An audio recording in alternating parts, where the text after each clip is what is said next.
Buenas tardes, buenos días todavía. Buenos días. Se tuvo que modificar un poco la clase ya que tenía preparada para hoy por una situación personal, ¿ya? Así es que la idea es aprovechar este tiempo, que va a ser de 2 horas, ¿ah? Donde les voy a exponer en el fondo un punto de vista, es simplemente eso, un punto de vista que es como una especie de resumen de lo que ha sido mi trabajo clínico desde que yo salí de la universidad el año 2004, en la Universidad Central, ¿cierto?, hasta la fecha que ya llevo 20 años ejerciendo como psicólogo y bueno, obviamente que me he ido formando en el tiempo. Por esas causalidades, yo creo casualidades, una vez habiendo dado mi examen de título, a la siguiente semana empecé a trabajar y desde ahí nunca paré, ¿ya? Lo que es bueno y es malo. Es bueno y es malo, ¿ya?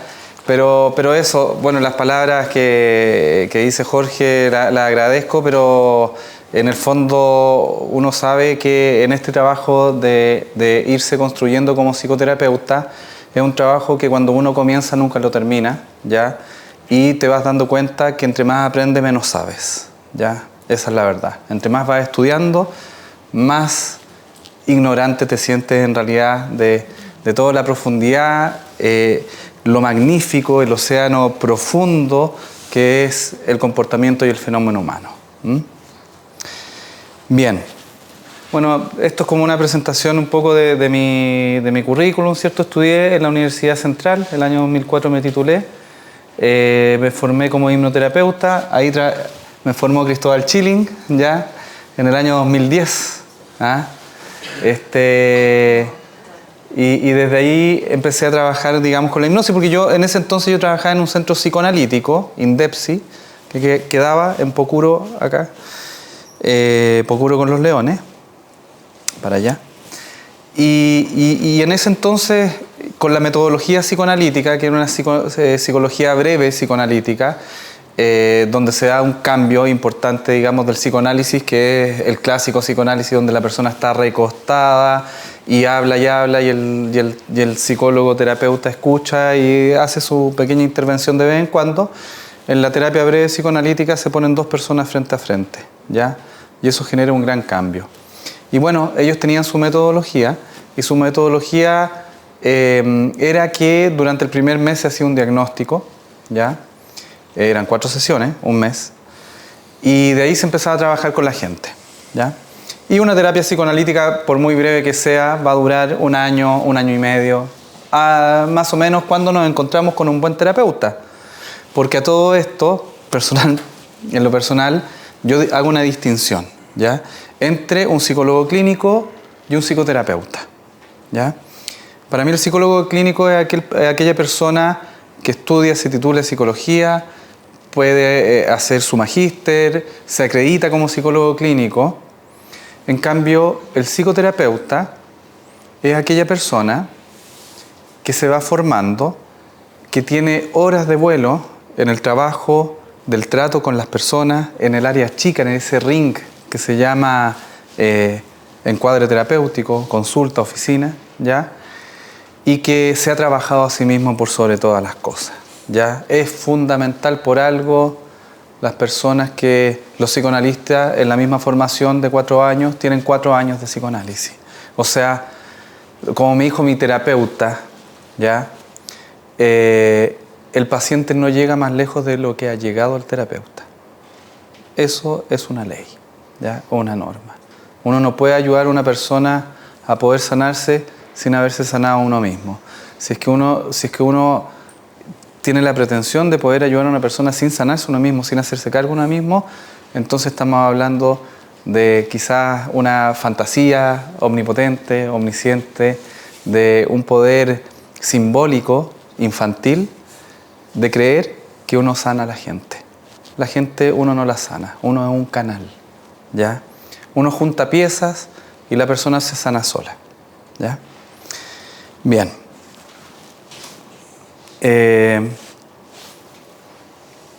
A ver. Bueno, el paciente no llega más lejos de lo que ha llegado el terapeuta, ¿ya? Yo tengo 47 años, llevo más de la mitad de mi vida terapiándome. Obviamente que no han sido 23 años continuos, ya sería mucho. Pero sí tuve una buena partida cuando iba estudiando en la universidad de 4 años. Me terapié con mi terapeuta, Gemma Castelli, ¿cierto? En Indepsi, donde llegué primero como paciente y de una forma bien curiosa en realidad. Estaba con toda una depresión, todo un rollo existencial. Yo creo a todo esto que muchos psicólogos estudian psicología para sanarse, ¿cierto? ¿Ya? Entonces estaba con todo mi rollo existencial que venía acarreando desde mi adolescencia y buscando desesperadamente algún lugar donde poder atenderme. Encontré Indepsi, donde me recibieron a cambio de que yo trabajara para ellos, ¿ya? Transcribiendo en ese entonces cassette de libros que eran en francés, alguien los traducía y yo simplemente los tipeaba, ¿ya? Y así fui pagando mi terapia, ¿ya? Un cassette era una psicoterapia y pasaron 4 años, digamos, hasta que se acabaron todos los libros que tenía que traducir. Y después pagué 7 lucas, ¿ya? Y bueno, ya me hice mi formación en el fondo en esos 4 años de psicoterapia. Aprendí muchas cosas, me encontré con mis fantasmas, me di cuenta, supe lo que son los mecanismos de defensa en mí, cómo aparecen en la psicoterapia. Me di cuenta que todos tenemos, entre comillas, fantasmas o demonios, como quieran llamarlo, que algunos es fácil de poderlos sacar y otros te van a acompañar por el resto de la vida porque fueron energías, disposiciones,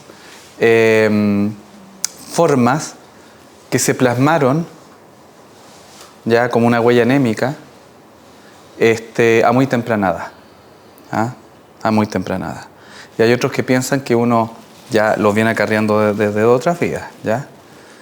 Yo entre paréntesis, soy bien ecléctico en realidad. O sea, mi formación es desde la psicoterapia, la neurociencia, pero también hago sanación cuántica. O sea, es como el otro extremo, ¿cachai? Que tiene que ver con temas energéticos y espirituales.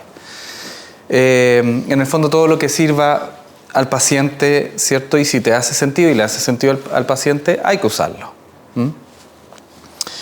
Bien, y estuve 4 años ahí donde aprendí y luego cada cierto tiempo obviamente me hago supervisiones, vuelvo a mi psicoterapia, porque la vida es así. La vida es... Nosotros venimos a aprender en el fondo, esta es la gran universidad, ¿ya? Y solamente ya una vez que trascendemos de acá, ya podemos decir, por lo menos aquí ya terminé. Pero sí, pues, o sea, uno como que va pasando, sorteando una clase, ¿cierto? Pasas el ramo, después te pasa otro, y después te pasa otro y otro. Y eso es el motivo por el cual muchas veces también los pacientes vuelven después de un tiempo, ¿ya? Porque hay cosas en el inconsciente, yo siempre lo he dicho así, el inconsciente yo lo veo como un diamante, ¿ya? Un diamante que tiene distintos cortes, ¿ya? Donde a veces brilla una parte y se oscurece la otra, ¿ya? Y eso pasa en el trabajo clínico. O sea, uno muchas veces trabaja profundamente con la persona, piensa haber llegado hasta el fondo, hasta la base, y después de un tiempo el paciente vuelve, ¿ya? Y puede volver por otras temáticas que no habían aparecido, no se vieron simplemente. Bueno, el misterio, digamos, del fenómeno humano, pasa eso. Hay ciertas cosas de la personalidad que de repente se muestran y otras se ocultan. Como pasa también, ojo, con los síntomas. Los síntomas son como los resfríos. Los síntomas psicológicos son como los resfríos, ¿ya? Tú, por ejemplo, una persona que tiene fobia a hablar en público, tú le ayudas a sanar esa fobia y después llega con agorafobia, ¿ya? O con dificultad para conducir, ¿ya? Y es porque el síntoma cambia, se modifica, se transforma, ¿cachai?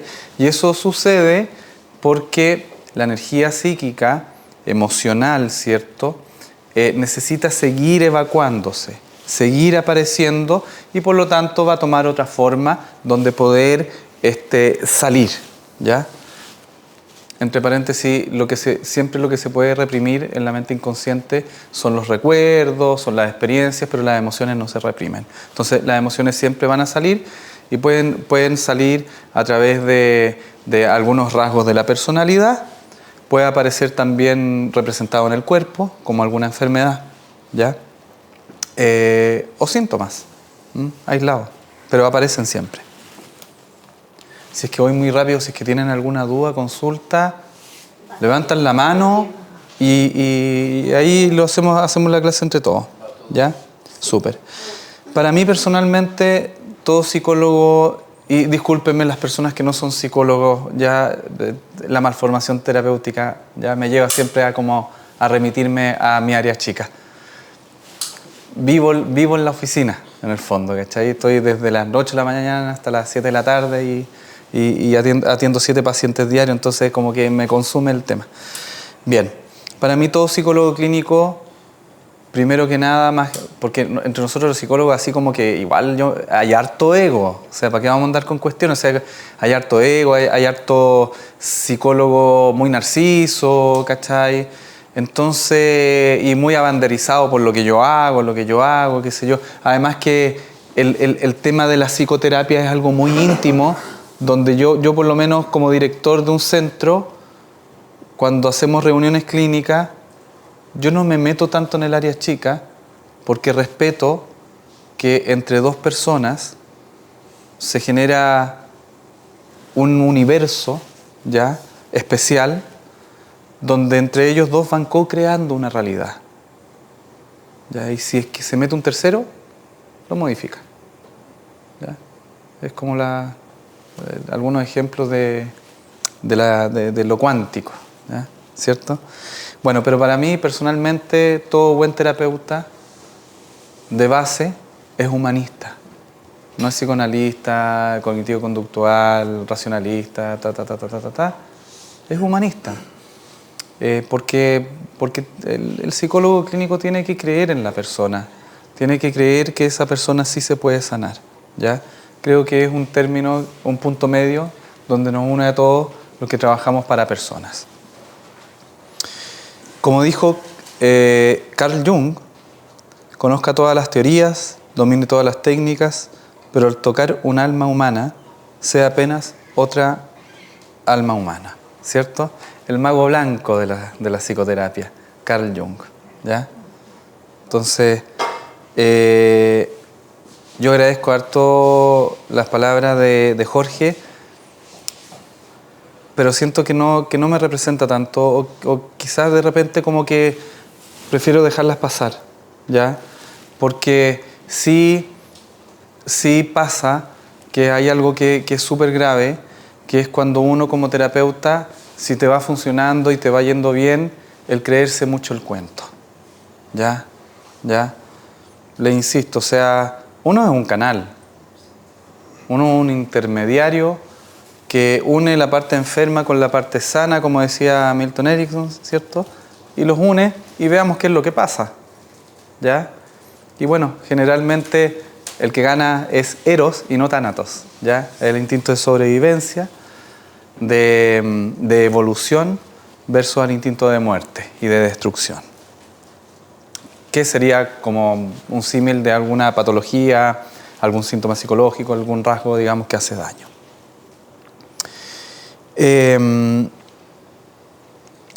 Bueno, Jorge había mencionado algo anteayer, me parece, que yo lo voy a volver a mencionar. Y tiene que ver con lo que es el concepto de atención flotante, ¿ya? Porque si bien no todos somos de la misma profesión, pero sí todos trabajamos con personas, ¿ya? Entonces, el concepto de la atención flotante me ha permitido a mí el poder llegar un poco más allá.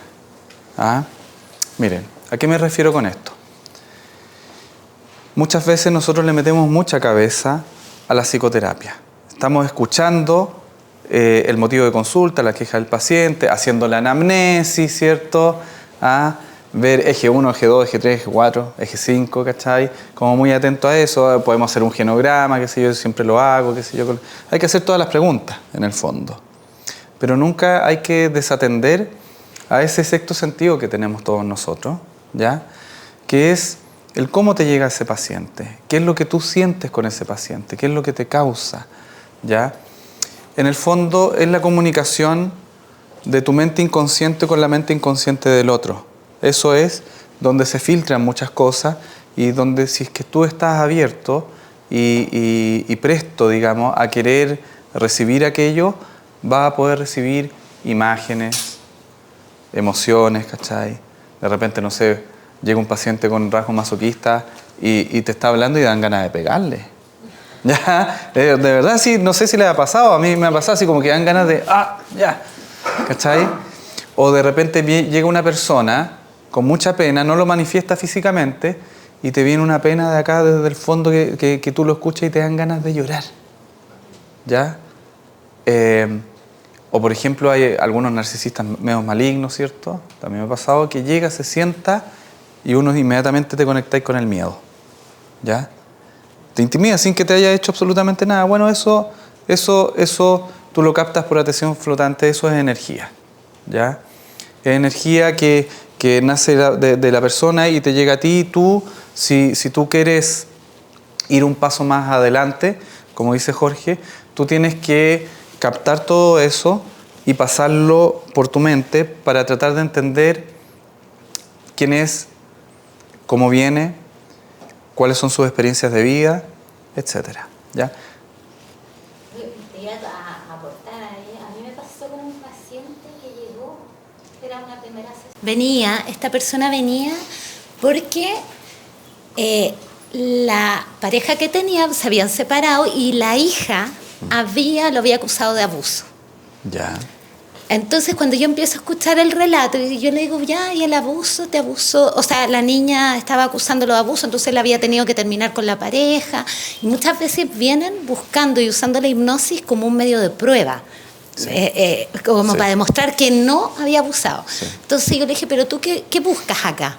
No, yo la verdad es que me hice...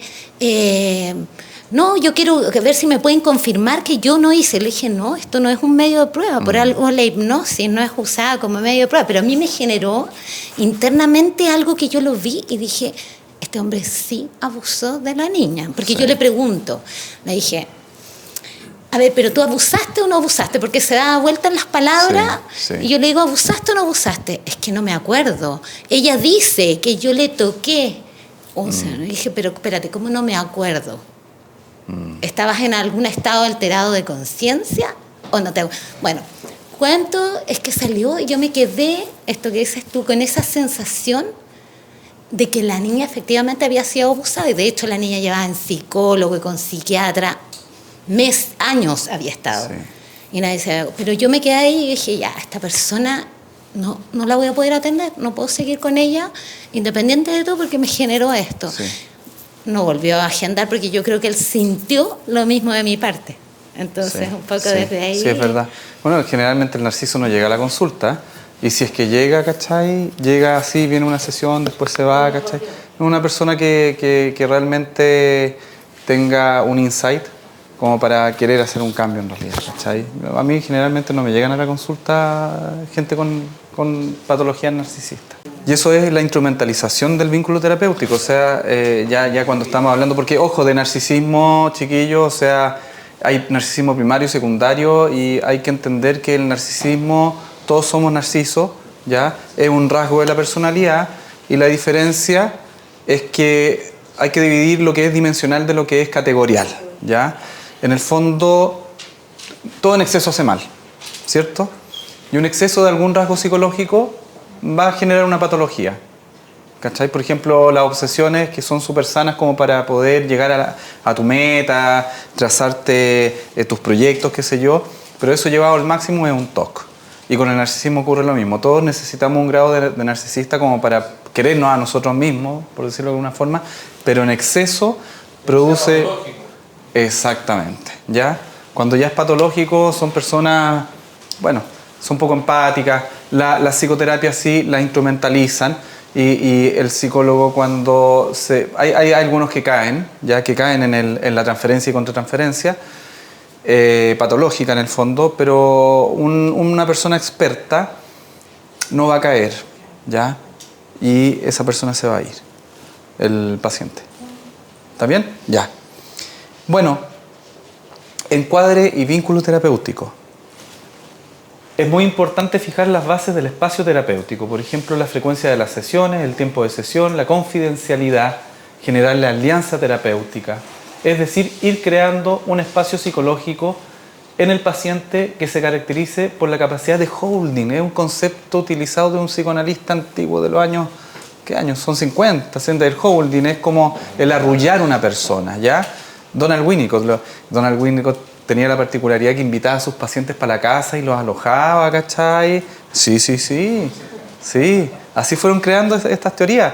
Bueno, y el precursor del psicoanálisis actual, hoy día el psicoanálisis es vínculo, ¿ya? La importancia del vínculo, con la teoría del apego, la Melanie Klein, así como hay varios autores que fueron generando ese cambio y que es un cambio en el cual hoy día se usa mucho el vínculo terapéutico como algo fundamental en la sanación de la persona, ¿ya? Para todo terapeuta, mi sugerencia, es lo que yo he visto, sí hay que trazar muy bien hay que rayar bien la cancha, ¿ya? Hay que rayar bien la cancha. No sé, hay algunas personas, por ejemplo, terapeutas, que dan el teléfono personal, qué sé yo, ya, ok, está bien, que de repente el paciente te llama, deshora, está bien. Existen distintas formas, ya, distintas fórmulas y depende mucho de a quién tú estás atendiendo, por ejemplo. Si tú tienes una persona que es suicida y necesitas tener un contacto o necesitas hacer una psicoterapia de apoyo, ya, una psicoterapia que sea más dirigida, ¿cachai? Sí, da el teléfono, ¿ya? Pero en lo personal, si es que es una terapia ya como más tradicional, típico motivo de consulta por el cual llega el paciente, depresión, ansiedad, crisis de pánico, ya que es lo general, entre paréntesis, el 90% de las personas que llegan a consultar son por temas vinculares en la infancia, ¿ya? El 90%, ¿ya? Y son traumas en el fondo, ¿ya? Y bueno, con esas personas del 90%, yo establezco un encuadre terapéutico, ¿ya? Una vez a la semana, 1 hora máximo, ¿ya? Aquí es confidencial, yo no le voy a contar nada a nadie, voy a tomar notas, pero eso es mío.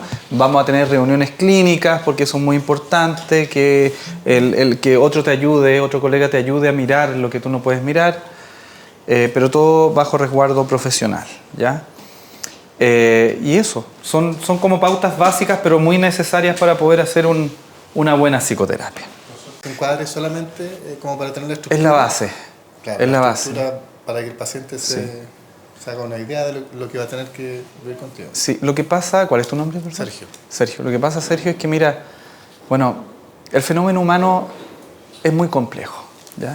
Yo me acuerdo que una vez estaba conversando con el director de la Sociedad Española de Neuro y Biofeedback, de apellido El Carte, ¿ya? Un psicólogo, digamos, que ha pasado por todo, neurociencia, ya, mindfulness, ha metido muchas cosas, ¿cachai? Y la frase que me quedó de él es algo tan simple. El fenómeno humano y el comportamiento humano es muy complejo, ¿ya? O sea, para que llegue a aparecer una conducta, un comportamiento, son muchas variables, algunas que uno puede ver y analizar y otras que son totalmente inciertas, ¿ya? Entonces, bueno, para poder manejarse un poco mejor, nosotros establecemos un encuadre que son las bases, ¿ya? Donde dentro de ese lugar tú te sales del mundo. Ahí ya deja de ser el mundo de la realidad en el fondo, ¿cachai? Y empieza a ser un mundo terapéutico, ¿ya? Donde cada cosa, cada movimiento de la persona, cada coma que pone, cada forma en que se sienta, tono de voz, lo que dice o deja de decir, lo que muestra conscientemente a través del lenguaje, la palabra, el 90% que es la comunicación no verbal, ¿cachai? Pero también por sobre todo, lo que su conciencia no se da cuenta, que es la comunicación inconsciente, que es lo que te llega a ti, ¿ya? Si tú estás abierto a recibirlo, ¿ya?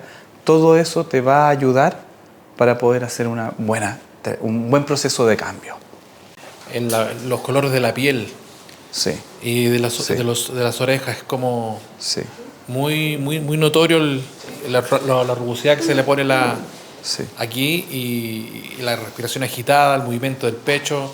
Uno observa eso y ve si puede estar ansiedad, un ataque de pánico, Sí, sí. furia, la emoción que trae a la sesión. Exactamente. Y lo que es interesante, ya sé que sea como quizás de repente más difícil, es ver cómo eso se va modulando, ¿ya? Porque todos podemos tener rabia, pero lo importante es la rabia y el control de los impulsos, ¿cachai? La modulación de los afectos, ¿ya? Y eso va a hacer que una persona presente una patología o no la presente simplemente. ¿Cómo se modula? ¿Qué tan flexible es? ¿Ya? Piensa tú la esquizofrenia, por darte un ejemplo. La esquizofrenia es una enfermedad en la cual la persona depende 100% de un cuidador, ¿ya? Por algo muchos esquizofrénicos están hospitalizados, están al cuidado de alguien, hay que cambiarle pañales, qué sé yo, ¿ya?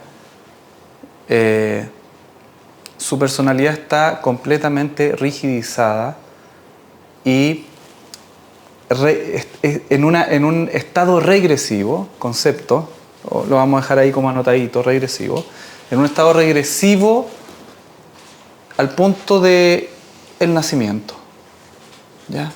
Todos cuando nacemos somos esquizofrénicos, ¿ya? ¿Ya? Y en la medida que vamos evolucionando, ¿cierto? Vamos creando nosotros una estructura en la cual vamos teniendo contacto con la realidad, ¿ya? Se me fue lo que estaba diciendo. Ahí ya me acordé. El esquizofrénico es, por lo tanto, rígido en su personalidad. Es rígido, ¿cachai? Es una tal. Entonces, ustedes como dato, cuando tengan la primera entrevista, si notan rigideces, tanto físicamente como la típica característica de catatónico, las personas catatónicas, ¿cachai? Así como muy tiesas, su semblante, los ojos dice mucho, el brillo de los ojos dice mucho, el cómo se expresa, el movimiento de las manos, ¿ya? Etcétera. Pero también el pensamiento, ¿ya? ¿Ya? Lo cognitivo, que es otra cosa, ¿ya? Y lo afectivo, que es otra cosa. Entonces, ustedes van a ir tanteando si la persona tiende a la rigidez o a la flexibilidad. Y, obviamente, siempre la adaptación, la flexibilidad, nos va a llevar hacia una personalidad mucho más sana. Bueno, desde mi punto de vista, y como también lo escriben muchos hipnoterapeutas, todo es hipnosis. El maestro Milton Erickson, todo es hipnosis, un gran maestro. O sea, desde el saludo, cómo llega, los tiempos, lo que estábamos mencionando, todo es hipnosis, ¿ya? Y fundamental, chiquillos, fundamental siempre, una herramienta muy importante es que tú creas y te convenzas de que tú vas a ayudar a esa persona que entre en trance, ¿ya? Y esa persona va a entrar en trance. O sea, el primer acto hipnótico va a ser que tú creas y tú sepas y estés convencido de que tú vas a ayudar a que esa persona entre en trance, ¿ya? Porque efectivamente, como mencionaba Jorge, uno no tiene la facultad de hipnotizar a una persona, ¿cachai? La persona entra en trance si quiere entrar en trance, ¿ya? Pero uno cuenta con las herramientas necesarias como para poder ayudarlo a que entre en trance. Bien. Estamos en una primera sesión, en una primera aproximación entre tú como ser humano, como persona, donde traes todo lo que vienes cargando, ¿ya? Hay algunos que dicen que somos 7 cuerpos, ¿cachai? ¿Ya? Sí, pues está el mental, el emocional, el áurico, ¿ya? El álmico, ¿ya? El corpóreo, ¿ah? El energético, ¿cachai? Ya llevamos 7. El 7 es siempre un número muy simbólico, los 7 días de la semana, ¿cachai? Las 7 notas musicales, es bien simbólico. Ya, entonces, uno trae todo, desde las experiencias desde antes de nacer hasta el presente, porque en la mente inconsciente, una de las primeras leyes es la 20, 30 años, es como si lo estuvieras viviendo actualmente, ¿ya? Entonces tú traes todo, ¿ah? Ese es el motivo por el cual uno tiene que afinarse como instrumento, ¿ya? El instrumento somos nosotros en la terapia, ¿ya? En nuestro cuerpo hay que cuidar nuestro cuerpo, la alimentación, ¿ya? Hacer ejercicio, la meditación, es llevar una vida equilibrada, ¿ya? Sin excesos, ¿ya? Si es que te gusta, si te apasiona esto. Es como todo un trabajo de monje, se podría decir. Es, por sobre todo, hacerte un proceso terapéutico, muy importante. Uno no ve muchas cosas son las que uno no logra ver. Uno tiene que tener la humildad para reconocer que nuestra visión es de este porte y el fenómeno humano es gigantesco, ¿cachai? Entonces, yo no sé si a ustedes les ha pasado, pero sí a mí me ha pasado un par de veces por lo menos. Y es así, como dice el dicho, cuando yo pensaba que tenía todas las respuestas, viene la vida y me cambia todas las preguntas, ¿ya? Cuando tú pensabas que tu realidad era de una forma, se desarma la estructura, te encuentras con tu dolor y sufres, ¿ya? Y te das cuenta que le ha hecho daño, te ha hecho daño tanto a ti como a tus seres queridos, las personas que están acompañándote.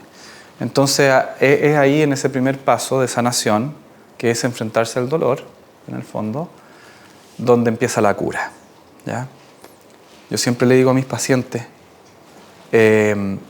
mira, tú eres como un soldado de guerra, estuviste en el frente de batalla, ¿ah? Fuiste valiente, disparaste y te dispararon, y más de una bala te llegó a tu cuerpo, ¿ya? Y hay una bala en la pierna que te molesta, terminó la guerra, llegaste a tu casa, pero cada vez que caminas, ¿ya? Te duele, ¿ya? Nosotros lo que tenemos que hacer es sacar esa bala, ¿ya? Pero si tú la operas, obviamente te van a poner anestesia, ¿ya? Pero este trabajo que vamos a hacer nosotros es sin anestesia. Es sin anestesia. Te va a doler, pero vas a sanar, ¿ah? Pero duele. Duele mucho. Duele a tal punto en que la gente se puede desgarrar, ¿ya? Duele a tal punto que tú sientes el dolor de esa persona dentro de ti. Duele a tal punto que de repente hace catarsis, ¿cierto? Y te da miedo porque no sabes qué hacer, ¿ah? Pero nuestro trabajo es así, pues, o sea, nuestro trabajo es la pega sucia, ¿ya? Yo antes pensaba que yo decía, pucha, mira, mi consulta la tengo re bonita, qué sé yo, me gusta cómo está, pero realmente es como un baño público, ¿cachai? La gente va a botar todos sus desechos, ¿ah? Va a botarlo todo, va a descargar todo. Y así es. Esa es nuestra labor. Siempre ser empático y cercano, ¿ya? A la persona. Porque uno no es dueño del conocimiento.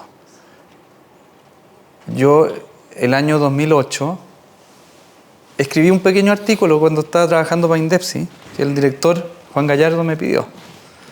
Y puse la muerte en psicoterapia, ¿ya? Y de verdad que fue como un momento bien de inspiración. 2008, imagínate, ha pasado harto tiempo. Ha sido lo único que he escrito. Eso fue nomás. Pero hay una frase que me quedó mucho, y que es que uno como terapeuta, y hasta el día de hoy lo creo, se sana con el paciente, ¿ya? Cuando tú ves en los ojos del paciente que le cambió el brillo, que tiene otra expresividad, que se ha sanado, tú también te transmutas y tú sanas. A lo mejor eso es lo que los terapeutas venimos a hacer, eso quizás, ¿cachai? Yo muchas veces he pensado y he dicho, este es mi karma, ¿cachai? O sea, me tuve que haber portado demasiado mal la vida pasada y tuve que haber matado a mucha gente, hacerle mucho daño, para tener que estar acá todo el día recibiendo y atendiendo, porque claro, o sea, obviamente el ser humano no está hecho para hacer una actividad monótona, ¿ya? Estamos hechos para descubrir, para salir, para hacer distintas cosas, ¿cachai? Entonces, cuando hacemos una actividad monótona, nos aburrimos, nos estresamos, ¿ah? Pero igualmente a mí me encanta la psicoterapia, o sea, yo no me hubiese visto en alguna otra cosa en realidad. Y sobre todo de la forma en que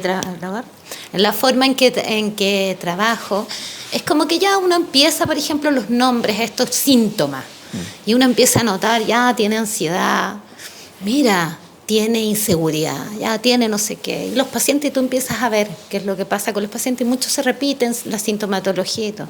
Y de repente uno empieza a decir, y a ver, ¿y a mí? ¿Qué me pasaba a mí? Yo, esta paciente que tiene ansiedad y que la lleva a comerse la uña, resulta que yo también me comía la uña. Entonces, y yo fumaba también. ¿Qué me pasa a mí? O sea, yo también tengo ansiedad. Entonces, dejar de ver también como el síntoma, como algo tan si al final también uno lo tiene. Sí, pues. O sea, entonces, y hacernos cargo de eso, porque ahí uno empieza claro, a verlo pero distinto. Mira, efectivamente, mira, ahí es un tema súper importante y muy delicado, Ajá. ¿ya? Muy delicado porque, mira, tú puedes identificarte con el paciente y tú puedes como transferirle al paciente tus propios complejos, tu propia emocionalidad, ¿cachai? Tus propios traumas. Y cuando ocurre eso, tú ya no puedes hacer una psicoterapia limpia, ¿ya? Eso significa que a ti te falta trabajarte, ¿ya? Tú te puede llegar esa experiencia que tú también viviste y te puede doler, ¿ya? Te falta trabajarte. Absoluto. Por eso, pero yo voy más que el que a mí me duela, porque no es que me duela a mí lo que le pasa, es que uno tiene que abrir los ojos y verse a uno, lo que tú decías hace un rato. Todo el rato. Eso yo creo que efectivamente es básico, porque si uno no entiende, ¿cómo vas a entender a tu paciente? No te entiendes a ti. Es que ¿me entiendes? es lo fundamental. Al final la inseguridad, por ejemplo, ¿qué es? Que uno dice inseguridad, no, porque la persona se mira al espejo y no se encuentra que es estupenda. Es mucho más grande que eso. Puede ser que yo sea súper segura en alguna área, pero es mi análisis mío que no tiene que ver con mi paciente. Yo lo saco. No. Pero es primero analizarse uno, porque también ahí uno va entendiendo y puede entender mucho mejor a las personas que a uno le tocan. Totalmente. Es lo básico, yo creo que es muy necesario eso. Sergio, sí, que Sergio iba a hablar y... Esto relacionado a lo que planteabas tú hace un rato. Y lo he escuchado también en algunas publicaciones, que las mejores terapias y las más profundas son tan profundas porque el terapeuta conoce efectivamente los sentimientos que está tratando. Obviamente no una psicopatología, sino que, por ejemplo, el caso del dolor, el caso del sufrimiento. Una persona que conoce el sufrimiento sabe lo que está tratando.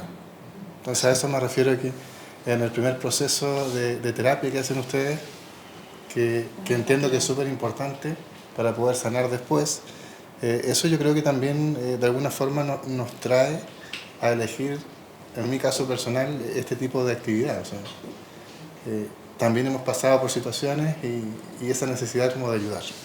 Exactamente, bueno, súper importante, sí.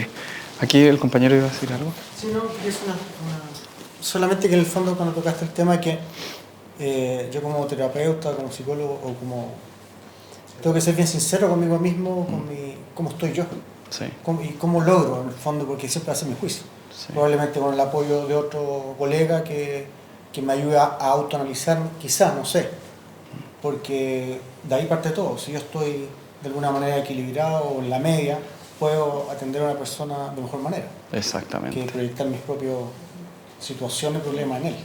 Así es. ¿Cierto? Así es, estimado, así es. Bueno, de hecho, en la mayor cantidad de los casos, nosotros lo que debiéramos hacer es ayudarle a una persona a transformar sus emociones, ¿ya? O sea, sí, viene gente por distintas cosas, por psicoeducación, ¿ya? Por distintos motivos, ¿ya? Pero el grueso de la gente viene porque está sufriendo, porque repite algo que le hace daño a él, que le hace daño al entorno y no sabe cómo cambiarlo. Y ha intentado una y otra vez a través de distintos métodos y no lo logra. Y toma la decisión de pagar y pagar caro a un profesional para que no te conoce, para que te ayude. ¿Ya? Entonces, nuestra misión, como yo lo hago, chiquillo, y en lo que yo he aprendido es ayudar a transformar las emociones. Y eso es lo que vamos a ver hoy día, ¿ya? Ayudar a transformar las emociones. De hecho, yo recibo mucha gente que ya ha venido de psicoterapias, ¿ya? Y la típica crítica que se hace es que, pucha, con el psicólogo estuvimos 1 año, 6 meses, y repetía siempre lo mismo, sentí que llegué a un techo, ¿cachai? Y de ahí no salí. Me ayudó, cambié, pero todavía falta, y no sé, y era siempre lo mismo. Al final yo iba a hablar, o me hacía preguntas intrascendentes, y tenía que pagar 40 lucas, 45, 50, ¿cachai? Bueno, lo que yo les quiero proponer, y mi pequeña forma, mi pequeña arista, mi visión, ¿ya?, que sí me ha resultado, es que uno no hay que centrarse tanto en lo cognitivo, en el pensamiento, en el lenguaje, en la terapia parlante, y uno tiene que centrarse más en la emoción, ¿ya? E ir directamente a trabajar con la emoción, sin tenerle miedo, chiquillos. Ya de repente nosotros intelectualizamos mucho porque le tenemos miedo a que se nos vaya a desbordar el paciente, vaya a hacer catarsis, vaya a vomitar, ¿cachai? No voy a terminar a la hora, ya, etc. Pero en el general de los casos, mire, yo le digo, yo llevo 14 años trabajando con estas técnicas. En estos 14, 3 o 4 veces me ha tocado decirle a la persona, mira, vamos a llamar a alguien, o que haya vomitado, ¿cachai? ¿Ya? Pero la mayoría de la gente, ojo, y estos 14 años yo atiendo alrededor de 35 o 40 pacientes a la semana, ¿ya? Entonces, en las horas de vuelo, con harta técnica para trabajar con las emociones, generalmente la persona en 1 hora entra, se procesa y logra salir. Bien, ¿ya? Así que no hay que tenerle miedo a las emociones, a enfrentarlo. Bien. Hasta aquí. ¿Alguna duda, consulta? Ya. Bueno, esto es una base, ¿ya? Es como un primer pilar. El trabajo que tú hagas contigo mismo, ¿ya? El encuadre terapéutico. El saber observar, el poder captar, ¿ya? Con ese sexto sentido, con ese tercer ojo, ¿cierto?, al paciente, ¿ya? El ser empático. La transferencia y la contratransferencia también es otro concepto importante que yo lo saco desde el psicoanálisis, ¿cierto?, que tiene que ver con que el paciente siempre lo que hace es transmitirte, a ti como terapeuta, su experiencia primaria de vínculo con los padres, ¿ya? Eso es la transferencia, así, a grandes rasgos. Hay transferencia positiva negativa, ¿cachai? Hay personas que, no sé, han tenido conflicto con los padres, ¿cachai? Si tú eres terapeuta hombre como yo, van y te atacan, ¿ya? Pero uno no tiene que sentirse identificado, ¿ah? Seguramente a todos nos ha pasado como terapeuta que de repente te cae mal el paciente porque te dijo algo feo, ¿cachai? Algo que no te gustó. Bueno, si te cae mal el paciente es porque tú tienes un tema y no pudiste poner un límite. Caíste en la transferencia del otro. Es decir, caíste en la neurosis del otro, ¿cachai? Y eso que sentiste, bueno, si tú te quedas con esa rabia y tú decides derivarlo, o incluso, es más, atacarlo, ¿ya? Entonces, te falta trabajo a ti personal, ¿ya? Y te perdiste además un material rico que tú con eso tú puedes construir una psicoterapia entera, ¿cachai? Tú puedes construir varias sesiones con esa rabia, con eso que te dijo el paciente. Tú construyes una sesión entera, ¿cachai? De transformación. Una sesión verbal, parlante, donde tú le puedes mostrar, mira, tú me dijiste esto y yo sentí rabia, ¿ya? ¿Te hace sentido a ti eso? ¿Ya? ¿Te acuerdas cuando tú me contabas que te daba rabia tu papá? Entonces a lo mejor en mí ves la imagen paterna. ¿Cuántas veces te ha pasado con tu profesor, en tu vida en general? ¿Ya? Entonces tú con eso, tú haces consciente lo inconsciente, ¿ya? Que esa es una linda tarea, ¿ya? Que la persona se logre dar cuenta, ¿ya? ¿Por qué es tan importante, chiquillos? Y esto no hay que mirarlo porque esto es una frase poética de todos los psicoanalistas, de hacer consciente lo inconsciente y bla, bla, bla. Pero tiene un sustento muy importante. Yo lo he visto con mis pacientes. Cuando el trauma aparece en la temprana edad, aparece de golpe, un shock, es algo que queda impreso, ¿ya? como un registro, ¿ya?, en el sistema nervioso de la persona. Y no solamente queda el trauma en sí, sino que queda todo lo que hay alrededor del trauma. ¿Ah? Todo lo que salpicó. O sea, dame un segundito. Pucha, ya yo estaba en una sala, la sala era blanca, estaban las luces, había tanta gente, bueno, y yo vivo el trauma y yo capto el trauma en sí, pero con todo lo demás, toda la escena, ¿ya? Y la grabo, ¿ya? Cuando ya esa persona creció, pasaron 20 años, 30 años, ¿cachai? Y cuando tú en un trabajo terapéutico vuelves a dar con ese trauma, la persona regresa, ¿ya?, al mismo estado, en su totalidad. ¿Cómo se sana? Una de las formas en que se sane es simplemente recordando el trauma, porque su sistema nervioso ha madurado. Por lo tanto, el recipiente cambió, ¿ya? Y al tomar ese trauma de la infancia, con cierta forma, se toma y se pone en otro molde, más maduro, más cuero chancho, con una inteligencia diferente, no como un niño que es concreto, sino que con pensamiento abstracto, ¿ya? Entonces lo resignifica. Si es rabia al máximo quedó grabada. Exacto. En ese inconsciente, en ese Así disco es, duro. así es. Y cuando lo traes al hoy, para revivirlo, lo vas a revivir con esa intensidad, Sí. y con esa emoción, Sí, con la cual quedó grabada. Por eso de repente es traumante para la persona, o revivirla es como se le acelera el latido del corazón, empieza a respirar de manera más agitada, puede incluso un ataque de pánico porque lo está viviendo intensamente. exacto, sí. Y a nosotros como Vuelve al terapeutas estado. tenemos que darle los lugares donde ellos sientan seguridad para poder redirigirse a eso.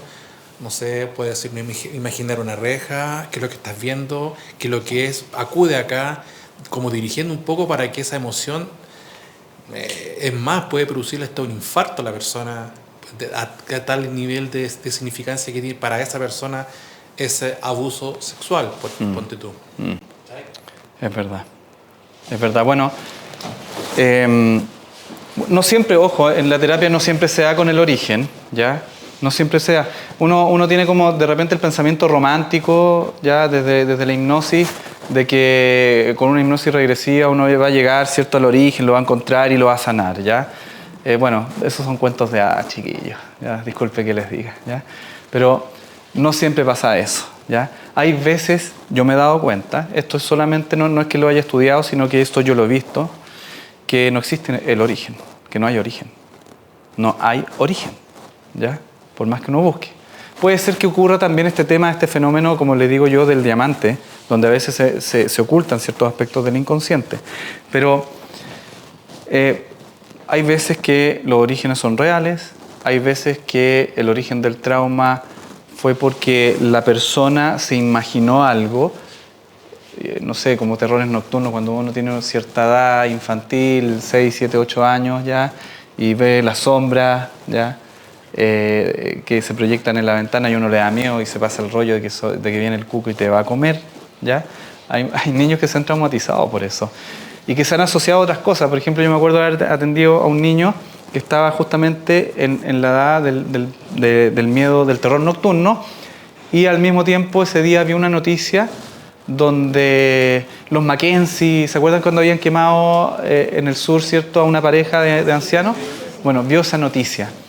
Y se le juntaron las dos cosas, se sumaron y produjo un trauma, ¿ya? Entonces los traumas también pueden ser la suma de muchas cosas que se van echando una bolsita, como por ejemplo la crianza, ¿ya? Y genera trauma. Y cuando ocurre eso, uno no encuentra un origen. Oye, les presento a Camila, la Cami, es nuestra publicista de psicología avanzada que viene directamente de Copiapó para esta oportunidad. Viene bajando del avión.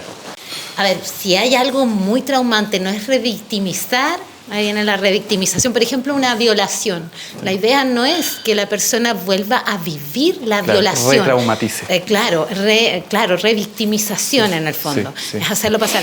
En esos casos hay que usar técnicas que tú después los vas a explicar seguramente, que tienen que ver con que no conecte con la emoción en el hecho propiamente tal. Sí. Porque eso puede hacerlo revivir el trauma, que no es la idea cuando es muy traumante. Sí. Ojo, Bueno, muy. es un tema, Maca, es un tema súper importante, es medular, digamos, en mis posiciones es el tema medular, ¿cachai? Y ¿qué es lo que yo les vengo...? Para Disculpa. dejarlo ahí, te dejo ahí totalmente. Sí. Y lo otro es que hay que tener... me llegó un paciente también que una vez alguien le hizo hipnosis, una persona X, ¿no? Y le dijo, ándate a un momento que te haya sido como significativo en tu vida. Y lo dejó ahí. Y a esta persona el inconsciente lo llevó cuando alguien lo abusaba sexualmente y no le preguntó nada. Y después le dijo, ya sale del trance, ya viste, esto es hipnosis. Y el tipo quedó con algo que los mecanismos de defensa bloquean. Claro, ¿y por qué nos bloquean los mecanismos de defensa? Nos bloquean para funcionar para adelante. Exacto. Entonces no es llegar y abrir. Exacto. Si vas a abrir esto, yo siempre le digo a los pacientes, es como una operación. Sí. Tú vas a operar. En el momento que operas, no es llegar a mirar lo que hay, después cerrar y decir, ya, sigue. O sea, si vas a operar, tienes que sanar. Porque Exactamente. Pasa con las regresiones de vidas pasadas. Y después llegan terribles. Perdón, eso sucede cuando hace, digamos, regresiones. Me han llegado personas que con regresiones de vidas pasadas que le han hecho y se encuentra con que el esposo o la mamá fue su torturador en una vida pasada. ¿Y qué hace con eso? Después le dice, ya, ¿sabes? Y te vas.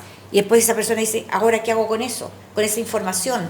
Entonces genera una aversión a lo que no tenía muchas veces. Sí. ¿Ya? Sí. Ahora, por otra parte, aprovechando el micrófono para no preguntar nuevamente, yo creo también que también la persona puede venir con un trauma uterino. Del momento en que la mujer concibe al hijo y le produce un tremendo rechazo. Dice, oh, Dios mío, estoy embarazada. Esa impronta lo toma digamos, el alma, por así decirlo, como un rechazo a la madre. Y después la vida se la hace a cuadrito durante toda la vida. Pero nunca está convencido que la madre lo ama, sino que de repente recibe la información de que fue rechazado. Sí, mira, lo que pasa es que, bueno, el fenómeno humano, el comportamiento humano es algo que es muy potente y muy profundo. Es infinito, entonces, de repente con el trauma ocurre, ¿cachai? De que sí, efectivamente, como tú bien dices, se puede haber generado un trauma en el vientre uterino por alguna experiencia. A mí me ha tocado trabajarlo, ¿cachai? Pero ¿qué es lo que hace la emocionalidad? La emoción siempre necesita descargarse, ¿ya? Es la energía, necesita descargarse, ¿cachai? Entonces la emoción se catectiza, ese es el término, es decir, envuelve algo, ¿cachai? Que puede ser algo simbólico, algo que represente el trauma primario, ¿cachai? ¿Cómo? Metáfora. Sí, bueno, es que el lenguaje de la mente inconsciente es la metáfora, ¿ya? Eso es otro tema que se ocupa y se debe ocupar muy bien con la hipnosis. Ser maestros de la metáfora, del cuento. ¿Ah? Miren que todos tenemos esa mente infantil, ¿ya? A través del cuento uno llega a la mente inconsciente. Bueno, yo siempre le digo a mis pacientes, primera sesión, mira, porque me hacen muchas preguntas, ¿y cuánto va a durar la terapia, etcétera, etcétera? Mire, yo le digo, yo sé cómo partimos, pero no como cuando terminamos, ¿cachai? Nosotros lo que vamos a hacer es meternos a una selva, donde nosotros vamos a ir viendo sesión a sesión con qué nos encontramos, ¿cachai? O sea, sabemos que van a haber árboles, va a estar el río, va a salir el sol, va a llover, van a haber animales, insectos, pero no sabemos cómo son los árboles, ni cuándo va a llover, ni de dónde sale el sol, ni a dónde está el río, no sabemos nada. Entonces nosotros sesión a sesión vamos a ir viendo y de acuerdo a lo que nos encontremos lo vamos a trabajar, ¿ya? O sea, ser plástico, o sea, uno saber que uno tiene un norte, que es la sanación de la persona, pero tú no tenías idea cómo se va a sanar. Es más, a mí, y esto por favor no cometan este error que yo siempre me arrepiento, cuando preparo una sesión, es decir, ya, la próxima sesión vamos a hacer esto, nunca resulta. Nunca resulta. La ley de Murphy. ¿Ya? Así que, no, hay que dejar que fluya una psicoterapia, ¿cachai?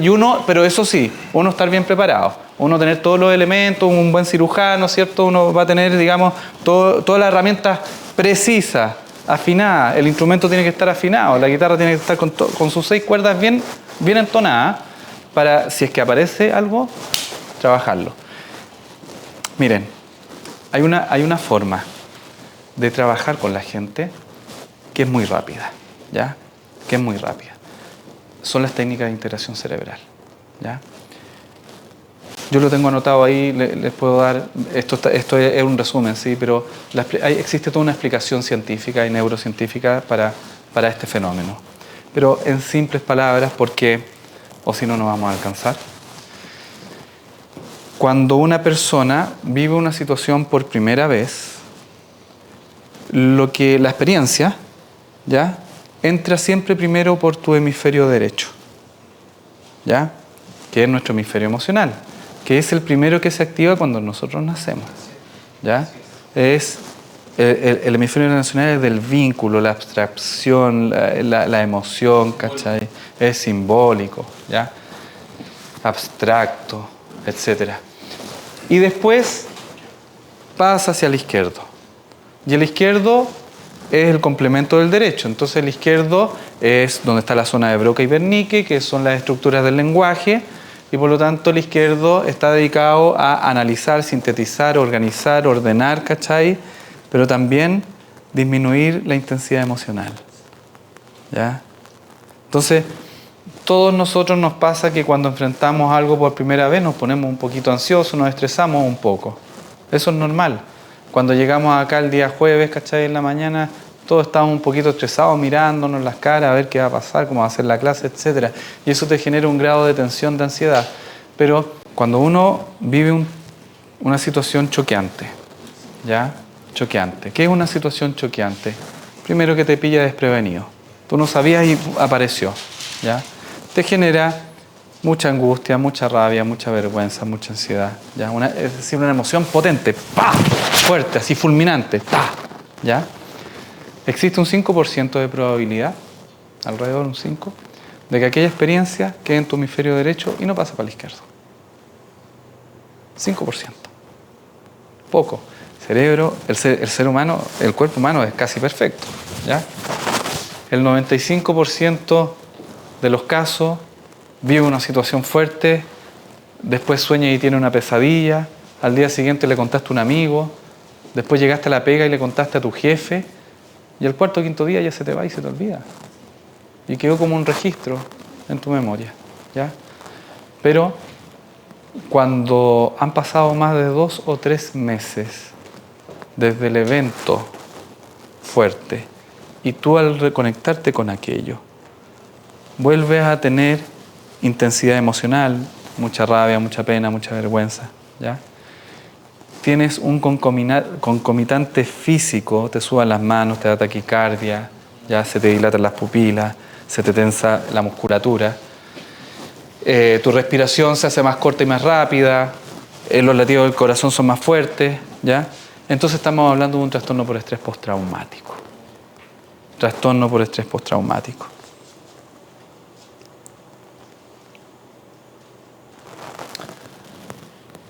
Sin embargo, y muy importante, la infancia también trauma significativamente, ¿ah? De hecho, está demostrado que la negligencia y el abuso en la primera infancia afectan de forma significativa la capacidad del cerebro para regularse, lo que da lugar a distintos trastornos. Es tan potente esto, o puede llegar a serlo tan potente, que afecta el sistema nervioso autónomo en sus capacidades simpáticas y parasimpáticas, ¿ya? En síntesis, nosotros tenemos un cerebro que la literatura lo divide más o menos en 3. Hay un tronco encefálico, ¿cierto?, un cerebro medio y la neocorteza. Y descrito esto poéticamente, está el cerebro reptiliano, ¿cierto?, el mamífero, ¿ya? Claro que es donde está el sistema límbico. Y para arriba, la neocorteza, no sé cómo le dicen, pero es, bueno, toda la parte nueva que lo que nos distingue del resto de los animales, ¿ya? Los traumas pueden llegar a paralizar, ¿ya?, el sistema nervioso autónomo, haciendo que la persona se desesperance, ¿ya? Haciendo que pierda la capacidad para activar el sistema simpático, ¿ya? Y mantiene un sistema parasimpático que es el que para, ¿ya?, la actividad del cuerpo permanentemente. ¿Ah? es lo que ocurre, por ejemplo, cuando una persona está vivenciando un trauma, una violación, un abuso, donde se despersonaliza, se disocia, ¿cachai? Se abstrae de la realidad como recurso ulterior de la sobrevivencia, ¿ya? Porque como último recurso de sobrevivencia, lo que a nosotros nos queda es apretar el botón mientras estamos en el avión, ¡pum!, y eyectarse, ¿cachai? Y irse para el mundo de la fantasía por un ratito. Es muy potente cuando uno en terapia, ¡pum!, lo reconecta. Eso se puede hacer, ¿cachai? Y la persona vuelve a vivir con la misma intensidad, ¿cachai? Bueno, por eso me gusta hacer las clases, ¿cachai? Así interactivas, porque, mira, son cosas que se me olvidan decirlas. Un trauma también se puede producir cuando tú estás en un momento de vulnerabilidad, ¿ya? ¿A qué me refiero con esto? Es distinto que yo vaya conduciendo, llegue a la esquina y vea un accidente de auto donde el piloto está tirado, ensangrentado, a que mi amigo, que tuvo hace un mes un accidente automovilístico donde falleció su padre, que era el acompañante, y él estuvo hospitalizado y viene recién saliendo del hospital y se encuentra en la misma esquina con el mismo accidente. Es distinto. Obviamente la persona que ha tenido la experiencia previa está mucho más sensible a conectarse fuertemente con esa experiencia y por lo tanto eso puede traumatizar, ¿ya? Y efectivamente hay ciertas situaciones anexas, como el tema de la niña de Disney, que uno dice, pero ¿cómo te va a traumatizar? Que sí, porque lo que pasa es que si es que uno suma ciertas cosas, ciertas vulnerabilidades, sí, pues efectivamente traumatiza. Si en el fondo el trauma no solamente tiene que ver con una situación que sea muy impactante desde afuera, y eso es lo que hace que sea complejo, sino que el trauma también es creado desde acá, desde esta estructura, ¿cachai? Que se llama sistema nervioso. ¿Cómo? El principio asociativo. Exactamente, exactamente. A revivir el síntoma. Es más cuidada, es más contenida, pero permite movilizar todos los montos energéticos que quedaron en la situación y la huella anémica que lo produjo. Entonces, movilizar hacia, como tú bien dices, un recipiente que ahora sí lo puede gestionar. Exactamente. Desde una madurez, ¿cachai? Con Sí. más recursos. Con más recursos, efectivamente. Y tú, bueno, puedes ayudar en hipnosis a instalar algunos recursos, ¿cachai? O sea, cuando la persona está en trance se pueden hacer muchas cosas, como trabaja Cristóbal, por ejemplo, mirar si es que el trauma es muy fuerte, mirarlo desde afuera, mirarlo en blanco y negro, mirarlo en una pantalla, ¿cachai? Y de a poco lo vas exponiendo, pum, pum, pum. O si no, también puedes decir, bueno, ahora vas a aparecer tú mismo, pero de adulto, y vas a ir a salvar a ese niño, ¿cachai? Y lo vas a tomar y lo vas a sacar de ahí y lo vas a llevar a otra parte, ¿cachai?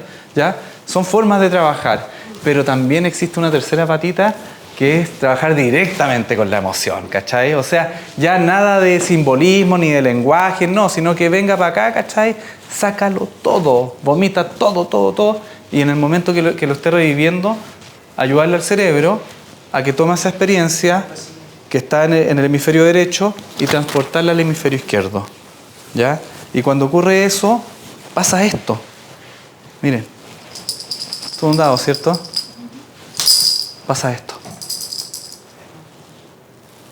Ocurre el milagro, ¿ya? La transformación rápida y sencilla, ¿ya?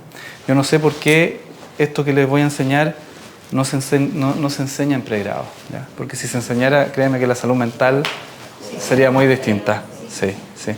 Además que para ser buen psicólogo clínico, hay muchos psicólogos clínicos y pocos psicoterapeutas en el mundo. En el mundo. Bien. Discúlpame. Gracias. Hay un dicho que yo aprendí en el otro máster que dice que al final la hipnosis es autohipnosis al final. Sí. Absolutamente. Entonces, es el paciente el que, en mi experiencia, el que yo le digo, tómame la mano y vamos donde tú digas. Porque es el paciente el que nos lleva, siempre. Él es el actor principal y nosotros una tremenda linterna donde vamos alumbrando, donde el paciente indique dónde está lo que él quiere resolver. Porque la hipnosis lo que se busca, en la mayoría de lo que yo he atendido, es resolver. Exacto. Resolverlo y ahora, pero el paciente lo define. ¿Qué es lo que va a traer? No lo sabemos. difícil de explicarlo. ¿Cómo lo podemos hacer? A través de, por ejemplo, el método Disney, prueba y error. Prueba y error, prueba y error. Cosa que ella o él vaya a poder encauzarse hasta llegar a esa memoria y poder resolverla de alguna manera. Pero es el paciente el que te toma de la mano y te lleva a una velocidad. ¿Y qué es lo que ocurre? Discúlpame tu nombre. Marcos. Marcos, ¿qué es lo que ocurre? Mira, una buena terapia hipnótica es aprender a bailar vals con el paciente, ¿cachai? Mira, exactamente. ¿Qué quiere decir esto? ¿Cuál es el concepto de todo esto? Llega el paciente, te muestra, llega bailando, no sé, reggaetón, ¿ya? Y llega así como súper excitado, exaltado, ¿cierto? Y tú tienes que mimetizarte con el comportamiento de él, ¿ya? Ocupando sus palabras, sus modismos, sus formas, ¿ya? Sus ritmos, etc. Pero posteriormente a eso, tú lo vas a tomar y lo vas a llevar a tu terreno, ¿ya? Cuando hay una buena conexión, un buen rapport, que tú lo has mencionado harto, ¿ya? Tú lo llevas a tu terreno y tú lo calmas y empiezan a bailar vals. Si logras hacer eso, que no es fácil, ¿ya? Pero si lo logras hacer, la terapia ya está hecha, ¿ya? La sanación, falta esto para sanar, ¿ya? Porque lo más importante en este encuadre es el vínculo terapéutico, es lo fundamental. Todo proceso de cambio, de transformación, de terapia es un proceso regresivo, ¿ya? Aún más la hipnosis. Piensa tú que en la hipnosis tú sientas a una persona, la recuerdas, la tapas, ¿cachai? ¿Ya? La llevas al vientre uterino, ¿ya? Y para lograr eso, la persona tiene que confiar en ti, o sea, tú te tienes que transformar en el padre-madre de tu paciente, porque eso es muy importante además. Nosotros como terapeutas no tenemos sexo, ¿ya? Nosotros somos padre-madre, femenino-masculino al mismo tiempo, ¿ya? Así hay que entenderlo. Bueno, hemos estado hablando sobre algunos temas terapéuticos que son importantes. Ahora le estaba hablando sobre los fenómenos cerebrales, ¿cierto? El cómo ocurre un trauma y cómo el trauma se mantiene, ¿ya? Obviamente hay que profundizar más de esto. La base científica, teórica, está, ¿ya? Está. Pero básicamente solamente mencionar algo que es muy preciso, que es muy importante además, que es que cuando nosotros vivimos una situación muy impactante se activa una zona del cerebro que se llama amígdala, ¿ya? La amígdala es la encargada de generar el cortisol y la adrenalina que fluye a través del torrente sanguíneo y dispone al cuerpo para los mecanismos de sobrevivencia básicos que son atacar, huir o esconderse. Cuando el esconderse es como congelarse, es como disociarse, es como despersonalizarse. Es nuestro mecanismo ulterior, ¿ya? Bien. Ahora vamos a pasar a algo que es muy importante que tiene que ver con las ondas cerebrales, ¿ya? Pero yo, si ustedes fijan, yo como que avancé mucho con la onda porque yo les había puesto la descripción de cada onda, pero por temas de tiempo no lo vamos a alcanzar, pero quiero que se queden con el concepto, ¿ya? Bueno, el cerebro funciona a través de dos mecanismos, uno que es químico y otro que es eléctrico, ¿ah? El químico tiene que ver con los neurotransmisores y el eléctrico tiene que ver con las ondas cerebrales. Los autores y la gente que ha trabajado desde temprana edad desde antaño, digamos, con electroencefalografía, han generado rangos de frecuencia, ¿ya? Y así es como nosotros lo hemos estudiado y lo hemos entendido. Desde frecuencias bajas a frecuencias altas, ¿ya? Partiendo por la más baja, que es la delta, ¿ya? Que son golpes por segundo. En el fondo las ondas cerebrales son golpes por segundo. Y eso se toma y se pone un parámetro. Y se dice que entre 0,5 a 4 golpes por segundo le vamos a llamar delta, ¿ya? Eso no quiere decir de que de 0 hacia abajo hayan ondas cerebrales. Las hay, ¿ya? Y se llaman infra-low frequency. Fueron descubiertas por los Hodmer en los años 80, creando una máquina que puede leer esas ondas cerebrales y esa señal eléctrica es tan ínfima, porque estamos hablando de milihertz, ¿ya? Es tan ínfima que nace desde el tronco del cerebro. ¿Ah? Desde el tronco del cerebro. Y es como el director de orquesta, dicen los Otmer, ¿ya? La infralow frequency. Y se pueden entrenar todas esas cosas. Entrenar me refiero que uno, con la tecnología que existe hoy día, con los avances de neurociencia, existen aparatos para meterse bueno, acá esto. Esto es un aparatito, ¿ya? Nosotros lo vamos a poner a algún compañero y vamos a poder ver en tiempo real las ondas cerebrales, ¿ya? Bueno, tenemos las ondas delta, que son las ondas bajas, que están asociadas a los estados del sueño, pero no solamente eso, también están asociados, por ejemplo, cuando hay patologías graves, ¿ya? Cuando hay daño cerebral, en el electroencefalograma se ve un delta demasiado alto, ¿ya? Claro, no está puesto acá, está el sueño, la relajación, los estados del sueño. En este estado delta, lo que hace el cerebro cuando está dormido es limpiarse a sí mismo, toma toda la basura celular, ¿cachai? Y pum, para afuera, ¿cachai? Y se regenera, se oxigena, etc. Por eso es tan importante dormir, ¿ya? Porque lo que ocurre realmente cuando no dormimos, ¿cachai? Cuando tenemos trastorno del sueño, es que el cerebro se seca. ¿Ah? Y si tú piensas que entre el 70 y 80% del cerebro es agua, ¿ya? Entonces, que se seque ya es un problema. ¿Ah? Y a propósito de esto, las ondas cerebrales son muy importantes porque le dan el ritmo al cerebro. Es como cuando tú lanzas una piedra en un estanque de agua y el agua forma ondas en la superficie, como dice el script. ¿Cierto? ¿Podríamos decir que es vibración? Es que vibración es un concepto como muy amplio, ¿cachai? Son ondas cerebrales en el fondo, porque son golpes eléctricos. Golpes eléctricos, ya. Sí, okay. sí. Ok, gracias. Sí. Que genera, obviamente, ¿cachai? Su concomitante, ¿me entiendes? Pero son golpes eléctricos y eso le da el ritmo al cerebro. Con el tema del dolor, bueno, es todo un tema, ¿ya? Mira, la ciencia lo que está haciendo en este momento es tratar de llegar al punto medio entre lo intangible y lo tangible. Se ha avanzado, pero aún así se es bien ignorante de cómo funciona el cerebro. ¿Ah?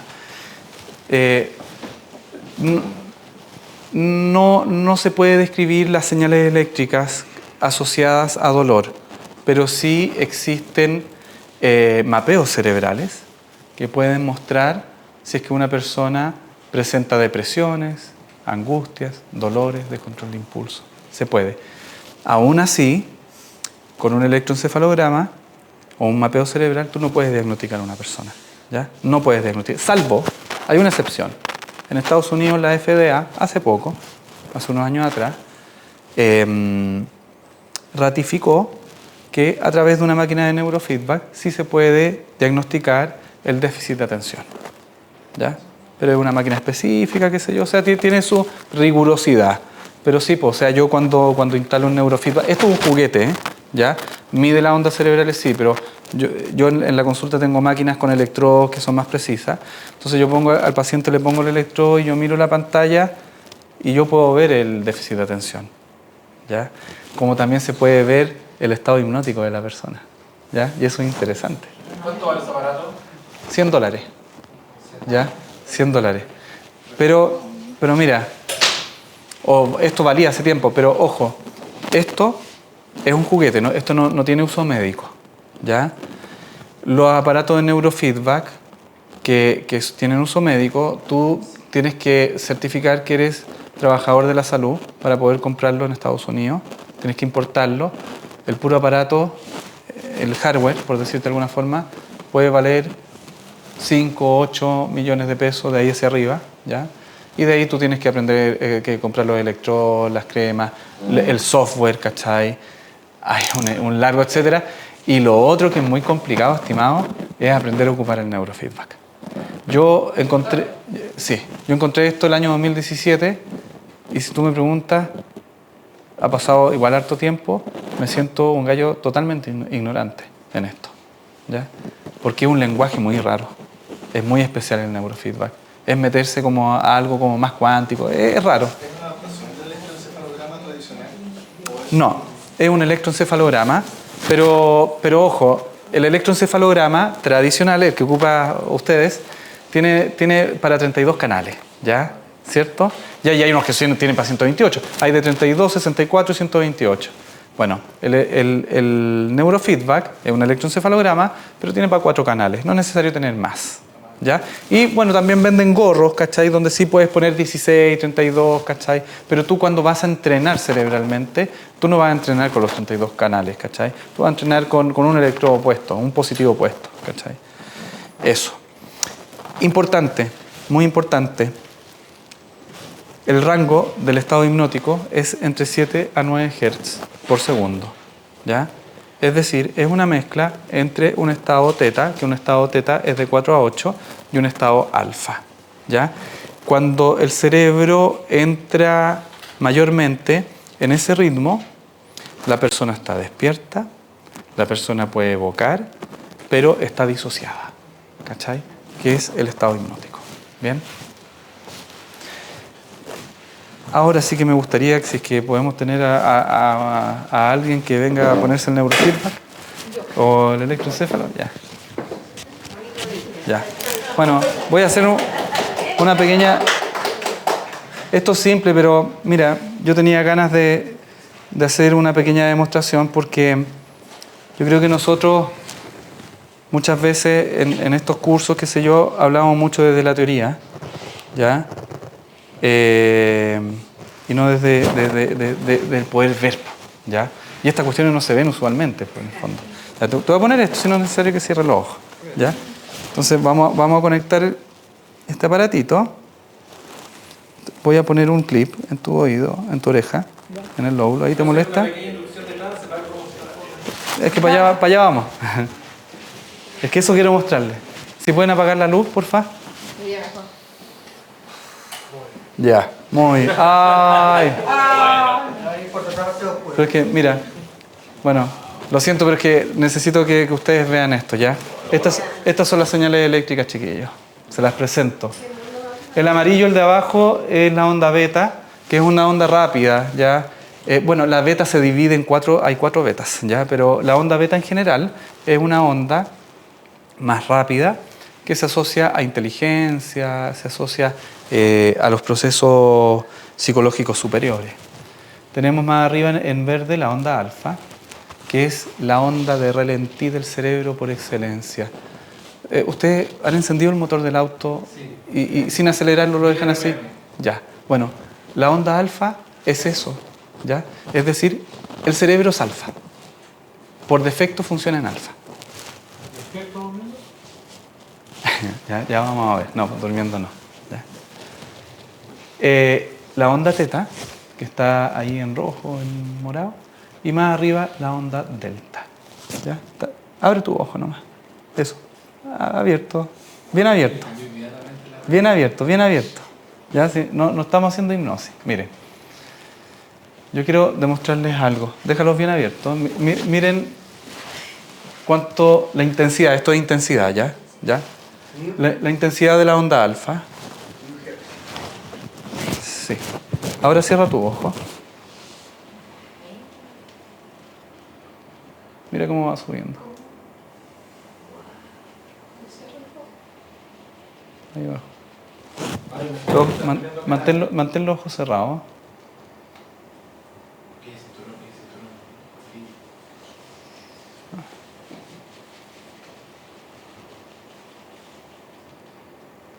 Abre tu ojo.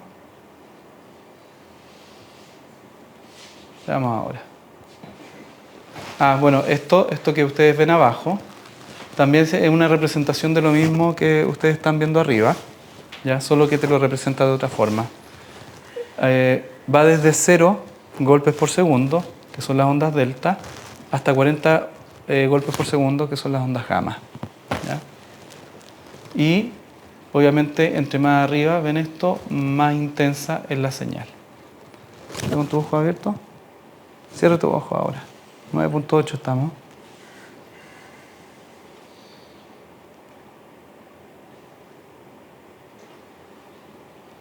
¿El efecto de diagnóstico, qué lectura le damos a eso nosotros? Momento. Le voy a pedir que se fijen en la onda alfa. alfa, la verde, durante un momento.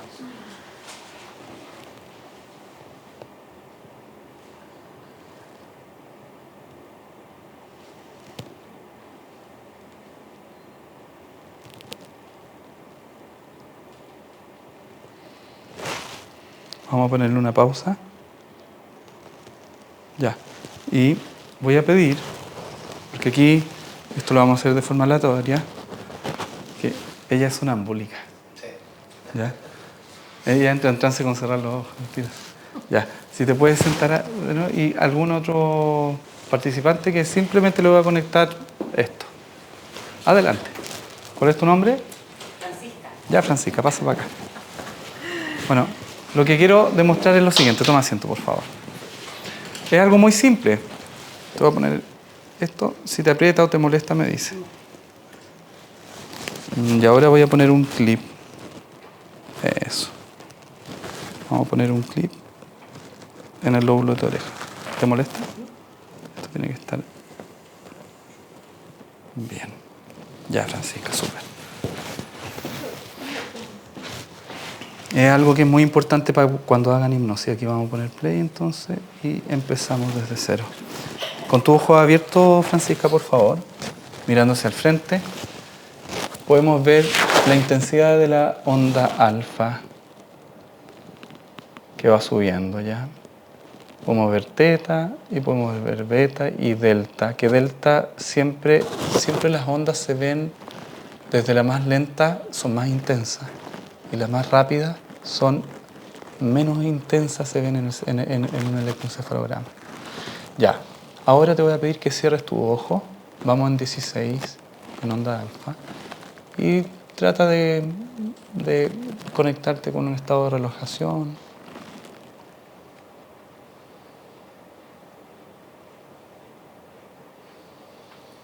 Perfecto. Vamos a ponerle pausa. Ya, puedes abrir tu ojo. Bien, es algo simple, pero ojo, cosas pequeñas que suceden en el cerebro son súper significativas en realidad, ¿ya? Mira, sucede un fenómeno, ¿ya?, del cerebro y este se llama bloqueo de alfa. Cuando yo abro mis ojos, la intensidad de la onda alfa baja. Cuando yo cierro los ojos, por defecto, la onda alfa sube. ¿Ya? ¿Ven? Entonces, con el solo hecho, chiquillos, de ayudarle a una persona a cerrar los ojos, ya está en un estado hipnótico. ¿Ya? Solamente eso quiero decirle. O sea, la hipnosis no es una gran parafernalia que hay aquí en un estado muy especial, es un estado absolutamente natural, y con que tú ayudes a una persona a cerrar los ojos y respirar tranquilamente, estimulas alfa y entras a un estado hipnótico superficial, porque existen tres estados, que es superficial, intermedio y profundo, pero entras en un estado hipnótico y tú ya puedes empezar a trabajar con la persona. Sí. Lo que yo escuché también en un profe mío es que rezar y cerrar los ojos cuando uno reza es un estado hipnótico también. Mira. Por el solo hecho de cerrar los ojos y hablar hacia algo creo que puede ya pasar. Ya tiene eso. La explicación científica. Sí. Ya, y real. Permiso. Muchas gracias, Francisca. Eso ahí. Súper. Bien. Estos aparatitos ustedes sí lo pueden adquirir, esto lo venden en Amazon, ¿cachai? Ahora bien, el software que ocupo yo, eso ya es algo más complicado, ¿cachai? Y es más caro, vale como $500. Este se llama BioExplorer, ¿ya? Y lo pueden comprar, ¿ya? Y les van a mandar una llave que es un pendrive que no funciona sin el pendrive conectado al computador. BioExplorer, ¿ya? Pueden prender la luz nomás. ¿Y esto? Ya, sí. Eso. BioExplorer, como biológico Explorer. ¿Pero lo pusieron en un celular? No, en un computador. En un computador.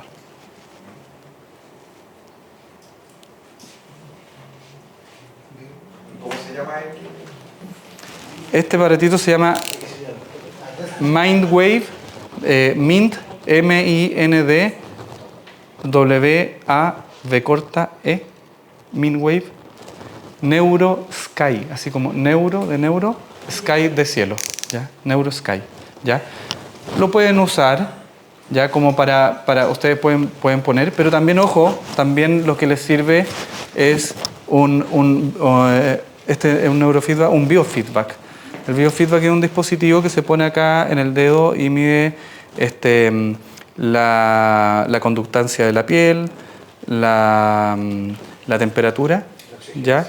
La temperatura y la variabilidad cardíaca. Esa cosita, ¿ya? ¿Sí o no? Sí. Y eso ustedes también, o sea, obviamente una persona cuando está relajada va a sudar menos en la mano, ¿cierto? Va a estar con la temperatura más alta, ¿ya? Profundizando brevemente, el cerebro, desde la mitad del cerebro hacia atrás, va a captar la información del entorno. De la mitad del cerebro hacia adelante es el output. Tenemos el input y tenemos un output, ¿ya? El control de impulso está acá, en el prefrontal derecho, ¿ya? Entonces, cuando yo estoy captando información, ¿cierto? Entra a este lugar, donde están los occipitales, que están relacionados, digamos, con la visión, ¿ya? Entonces, por ahí entra la información, ¿cachai? Y se va procesando en la medida que va avanzando y la forma en que nosotros tenemos de responder es porque ya está completamente procesado y sale son los procesos de acá. No sé si te respondí lo que estabas preguntando. Tu cerebro, independiente de la parte, consume más energía. Ya, cuando claro, cierras los ojos, es lo contrario. Lo que pasa, exactamente, lo que pasa es que cuando tú abres los ojos, el cerebro se prepara, o sea, se agiliza. Y dice, ya, a ver, ¿qué tengo que aprender yo? ¿Qué tengo que enfrentar? ¿Cachai? ¿Cómo tengo que responder? Entonces, la onda alfa baja y las ondas beta aumentan. Entonces, lo que quiere llegar al proceso de trabajo. Depende mucho de la definición en realidad, ¿cachai? Como dices tú. Sí. Porque, claro, o sea, podríamos definirlo en cuanto a ondas cerebrales, o en cuanto a estados, ¿cachai? En cuanto a la sintomatología de cómo tú ves al paciente, la respiración y todo eso. Pero, ¿por qué yo les quiero explicar esto? Porque cuando tú vas a trabajar con un trauma, lo ideal es trabajarlo con los ojos cerrados, ¿ya? Por ejemplo, el EMDR, no sé si han escuchado hablar de EMDR. Sí, Eye Movement Reprocessing Distress. Es una técnica descubierta por una colega, Francine Shapiro, en los años 80, donde se dio cuenta de todo esto que yo le estoy comentando y creó una metodología para ayudar al cerebro a destraumatizar. Y esa metodología lo hace a través de los ojos, ¿ya? Funciona muy bien, pero yo lo he visto en la práctica, que cuando tú no haces EMDR como lo postula EMDR Institute, ¿cachai?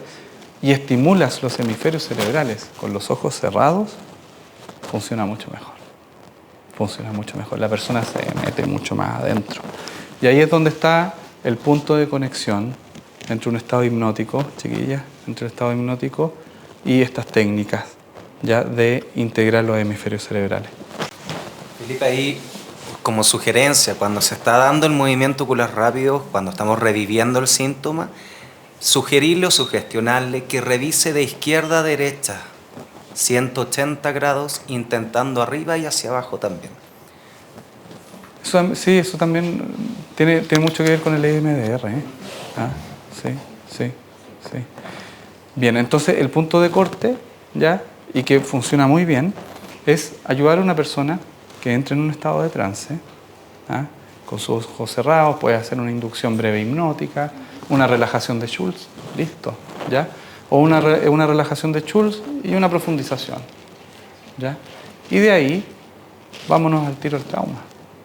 Entonces tú le dices, conéctate, anda allá. Puedes decir de distintas formas, ¿ya? Pero conéctate. Generalmente, ¿qué es lo que ocurre? La psiqui registra toda nuestra experiencia de vida como que si fueran eslabones de una cadena, ¿ya? Con los esquizofrénicos ocurre que hay distintas cadenas, ¿ya? Pero con los neuróticos, que somos la mayoría, ¿cierto? Es solamente una cadena. Entonces, tú le pides al paciente que vaya revisando situaciones que le han afectado, que le han dolido, que le han dañado, ¿ya? En su vida, y que cuando se conecte con algo que lo siente, te avise. Pero yo sugiero, no todo lo manejan, que hacerlo en estado disociado. Ir al problema pero en estado disociado para que la emoción sea menor y pueda analizar la situación de un punto de vista más crítico. Ya, mira. Ya. Bueno, está bien. Yo creo que, mira, somos 8.000 millones de habitantes en este planeta y ninguna persona es igual a otra, ¿ya? Entonces todos tenemos como nuestras visiones, ¿cachai? Nuestra forma de hacer las cosas, ¿ya? Totalmente respetable, digamos, tu visión y cómo tú haces las cosas.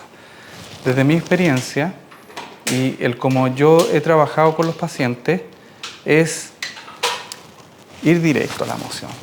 O sea, yo voy allá, yo voy encima, ¿ya? Ahora bien, obviamente hay algunas cosas que hay que trabajar antes. O sea, lo primero es el vínculo terapéutico, como lo mencionaba anteriormente. Tú tienes que generar un buen rapport, tienes que afirmar bien a la persona.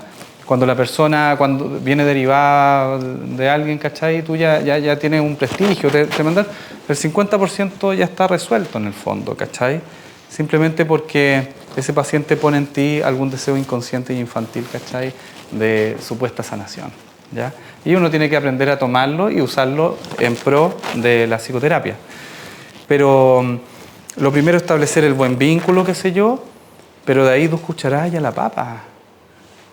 Y si tú logras llegar a trabajar un trauma en una tercera sesión, no quiere decir que la terapia se acabe, pero si es que tú logras y lo trabajas bien, en la 4ª sesión el paciente va a llegar y te va a decir, oye, me siento distinto. Y al decirte me siento distinto, va a creer aún más que tú le vas a ayudar a sanarse y con eso tomas algunas sesiones más, ¿cachai? Y la psicoterapia de 1 año se transforma en 9 a 12 sesiones terapéuticas y no más que eso. Cuando se dice estimular los hemisferios, ¿qué hacen? ¿Con emociones? Se puede estimular a través de los sentidos, en el fondo, pues el EMDR, que ojo, yo no me quiero remitir mucho al EMDR porque existen muchas cláusulas muy estrictas con respecto a EMDR y puede arriesgar hasta demanda, digamos, si es que le enseño la técnica, ¿ya? Pero el EMDR ocupa la visión, ¿ya? Y a través del estímulo del movimiento ocular, ¿cachai? Y la luz, vamos estimulando los hemisferios cerebrales. También lo puedes estimular a través del sonido. ¿Ya? Yo antes, por ejemplo, ocupaba un cuenco para hacer EMDR, la persona con los ojos cerrados, o estas cosas que venden en audiomúsica que como que suenan así, chuc, chuc, chuc, ¿ya? Ahí, pum, pum, pum, pum. Otro tip importante. Mira, si ustedes trabajan con hipnosis y cuentan con algún dispositivo de audio, de audífonos, qué sé yo, ustedes pueden hacer el EMDR, ¿ya? Poniendo el sonido en el left y right, ¿cachai? Entonces, tun, tun, tun, y vaya haciendo EMDR, ¿ya? Y ahí funciona bien, ¿ya? Mientras la persona está en trance. O sea, aquí tantas opciones como creatividad tengan. Y yo cómo la hago, disculpa, yo cómo hago el trabajo, golpe en los muslos. Siento a la persona, me siento al lado de la persona, ¿cachai? Hacemos una breve inducción, ya habiendo trabajado con hipnosis. ¿Por qué? Porque cuando la persona logra y consigue el estado de trance, o vence la barrera de ese miedo de primera vez, no va a hacer hipnosis y tiene, no sé, está como muy defensiva, ¿cachai? Ya pasa eso. La primera sesión solo hipnosis, entrar y salir. Segunda sesión, el niño interno. Lo llevo a la playa, al bosque, a cualquier lugar de la naturaleza. Entonces le digo que ahí se viene acercando a alguien, ¿cachai? Y tú te das cuenta que eres tú mismo, pero siendo chico. Abrázalo, qué sé yo. Deja que te tome la mano, que te lleve al pasado, a distintos momentos. Ahí vas haciendo un trabajo terapéutico. Si tú logras eso, ya tú ya entraste ya directamente a lo terapéutico. Y si ya en una tercera sesión, simplemente tú le dices, tome asiento, cierra los ojos, respira profundo, ahora conéctate con eso. La persona se conecta, ¿cachai? Y en 1 hora tú puedes ayudar a una persona a sanar, a liberar la emoción y que esa emoción nunca más vuelva. Nunca más vuelve. ¿Cachai? Porque mientras la persona está reviviendo y está sacando todo, que esto tú tienes que lograr que saque todo, que lo vomites. Y en el fondo esto es una cuestión así que sale de las vísceras y ¡ah! ¿Cachai? Y que grite, ¿cachai? O sea, que saque todo, ¿cachai? Y si tú mientras tanto estás haciendo la estimulación de los hemisferios a través de los golpes en los muslos, ¿ya? Esa persona va a cerrar. Bueno, hay algunas técnicas que son para bajar, ¿cachai? Cuando está a 15 minutos de que termine la hora, pero termina, lo conectas con el presente, que respire profundo, qué sé yo, ¿ya? Y luego para la casa, ¿ya? Y la gente, yo te digo, o sea, y te doy fe, yo vengo 14 años ocupando esto, atendiendo 40 pacientes a la semana, ¿ya? Ninguno se me ha matado, ¿ya? Y la mayor cantidad de los casos, tomando, obviamente, la precaución de que no sea esquizofrénico, ¿cachai? ¿Ya? O sea, hay algunas limitantes, obviamente, pero el 90% son neuróticos como todos nosotros, ¿cachai? Llega a la cuarta sesión completamente distinto. Y le entrega una fe a la terapia tan grande que ya con eso se cumple lo que dice Milton Erickson, que es que la persona se sana sola. Tú ya después, ya está un paso, tú puedes hacer algunas sesiones más, ¿cachai? Y listo. Ahora, yo te digo, también depende mucho de cuál es tu pretensión en una psicoterapia, ¿ya? Nosotros no le vamos a transformar la vida a una persona, ¿entiendes? Pero sí vamos a sanar algunas heridas y eso le va a transformar la vida luego de un tiempo, ¿cachai? Eso es. Obviamente que después de un tiempo se va a volver a encontrar con otra muralla y con otra muralla, porque así es la vida. A esto venimos a aprender, ¿ya? Pero... Desconozco si existe algún estudio, pero o si no, animarte a hacerlo. Porque existen varias puertas al trance. ¿Perdón? Existen varias puertas al trance. ¿Qué es eso? Por donde accedemos al trance. Ya, perfecto. Entonces, ¿está registrado o lo has hecho como entrando, ocupando el síntoma como puerta de entrada versus una técnica inductiva tradicional? Ya. De las dos formas, José Luis. Mira, algo tradicional, un ejercicio de relajación, uno de profundización, y ahí empezamos con la hipnosis. O si no, yo le digo, conéctate con lo que te duele, con lo que te afecta. Entonces, la persona se va a ir conectando, pero en el ejercicio, en el transcurso de la terapia, como son eslabones de una misma cadena, te va a llevar a otro eslabón, a otro eslabón, a otro eslabón, a otro eslabón, hasta que de repente va a llegar y ¡pah! ¿Cachai? O sea, eso ya depende mucho de los aspectos particulares de la sesión, ¿ya? Pero sí, en la mayor cantidad de los casos, el 99.9%, la persona se empieza a conectar con algo y después se conecta con otro más profundo y con otra más profunda y después va o se conecta desde la emoción o después aparece un dolor, ¿cachai? O así, ¿ya? Es algo como salvaje en el fondo, pero hay que dejarse llevar, que la persona te deje llevar en el fondo. Ahí ya la persona es la que baila el vals y tú tienes que aprender a acompañarlo y también ayudarle a parar cuando tiene que parar. Si tú preparas a la persona antes, ¿ya? Es decir, primera sesión, yo por eso le había anotado como una metodología ya. Pero primera sesión solamente trabaja el trance. O sea, perdón, primera sesión, motivo de consulta, terapia tradicional parlante, ¿ya? Anamnesis, todo lo demás, ¿ya? Segunda sesión es la primera sesión de hipnosis, ¿ya? Es decir, tú trabajas que entre en trance y que salga. Listo. Sí, exacto. Tercera sesión, puedes hacer lo mismo que la segunda sesión, que es la primera sesión de hipnosis, o si te atreves a ir más allá, empiezas a trabajar ya terapéuticamente, como tú lo quieras, ¿ya? Yo personalmente, la mayor cantidad de los casos me voy al niño interno, para ver qué es lo que hay ahí, ¿ya? Cuarta sesión o quinta sesión, técnica de ayudar al cerebro a poder procesar, entran al tiro, porque tú ya los preparaste antes. Entonces ya tome asiento y se va a sentar en el mismo sillón donde entró en trance, va a estar en la misma consulta donde entró en trance, con la misma música con que entró en trance, con la misma voz con que entró en trance. Entonces tú le dices, tome asiento, cierra los ojos y ahora conéctate. Y ya está. Si yo ocupo audio también. Ya. Primera sesión sería un set de audio. Segunda sesión, ya familiarizado. Sí. Mira, yo no encontré la pólvora, ¿cachai? La pólvora la descubrieron hace miles de millones, hace mucho tiempo atrás. Esto no es nuevo, ¿ya? Les traje el juguetito porque esto es neurociencia, o sea, está el sustento, ¿cachai? Y quería que vieran una onda cerebral, ¿cachai? Está el sustento, ¿ya? Yo simplemente tomo algunos elementos. Y esto me ha funcionado, ¿cachai? Y eso es lo que le he querido transmitir, pero no es nada nuevo en el fondo. Claro, uno dice, el paciente, no sé, no cerró los ojos, tiene que cerrar, se le tienen que pegar los ojos. Ni siquiera se le tienen que pegar. eso.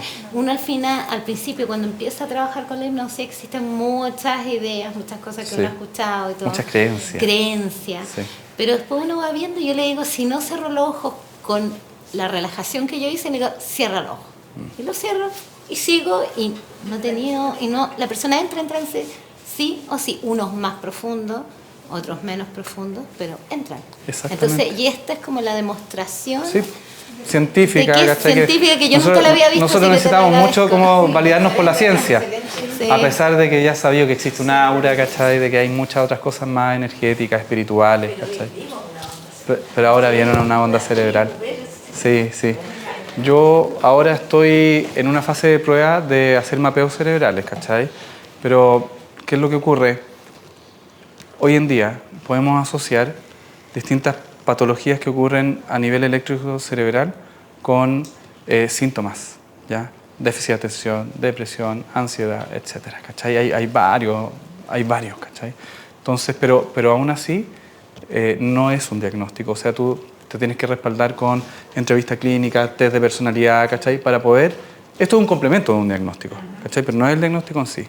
Dos cosas antes de terminar, chiquillos. Lo primero es que el mundo ha avanzado harto. Esa es la verdad, ¿ya? Ha avanzado. Busquen. La información está, ¿ya?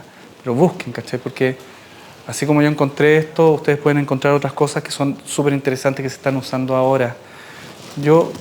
Esto no es la pólvora, ¿ya? Con el CARTE de la Sociedad de Neurofeedback de España, ¿ya? Él ocupa las mismas técnicas que yo. Hace MDR, neurofeedback, ¿cachai? La hipnosis, o sea, y en muchos centros. Es la mezcla de cosas, ¿cachai? ¿Ya? Pero estas son como las nuevas formas de hacer terapia. Ya no la terapia parlante de siéntese, cuénteme cómo le fue en el día, qué hizo en la semana, ¿cachai? Bla, bla, ya se le acabó la hora, chao, nos vemos la próxima semana. No, acá dirigirse más, ir más al grano, ¿ya? Y ser más así como ir con la flecha, como decías tú, ir y disparar, ¿cachai? Y cómo vamos directo a la emoción, ¿ya? Directo, no le tengamos miedo a la catarsis, ¿cachai? Si la gente va a eso en el fondo, ¿cachai? Va a sanar si no sabe cómo, no sabe cómo. Entonces tú tienes que ayudarla a que haga la catarsis, pero no hacerla por hacerla, porque eso puede retraumatizar, sino que hacerlo estimulando los hemisferios cerebrales, porque está demostrado, hay un autor grande de la neurociencia, Van der Kolk, ¿ya? Búsquenlo, ¿ya? Él está encargado de 70 centros de destraumatización en Estados Unidos. 70. Él es el maestro del EMDR en el mundo, ¿ya? Van der Kolk. Y también se metió en el mundo del neurofeedback. Van der Kolk y sus colaboradores demostraron que cuando una persona tiene un trastorno por estrés postraumático, se le apaga la zona de Broca. Se le apaga el lenguaje. No tiene cómo procesar. ¿Ya? Ahí está el dato. Entonces nosotros tenemos que ayudar a reactivar eso. ¿Ya? Hay algunos que lo hacen a través del lenguaje, para que hable, qué sé yo, y vaya resignificando. Pero la fórmula que yo he encontrado, que es la más directa, porque para hacerlo a través del lenguaje hay que ser muy experto. O sea, de verdad hay que ser psicoterapeuta, ya muy experto. Y hay pocos psicoterapeutas en el mundo, contados con los dedos. O voy a usar esta técnica, que sirve, que funciona, que es directo a la emoción, estimulando los hemisferios cerebrales. El cómo, yo ya les di las luces, ¿ya? Pero se tiene que estimular a través de la visión, de los oídos o golpes, ¿ya? También existe el golpe mariposa, etcétera. Ahí ya es creatividad y que vayan buscando ustedes, ¿ah? Se le ha mostrado la puerta, depende de ustedes si la cruzan y la caminan, ¿ya? Muchas gracias.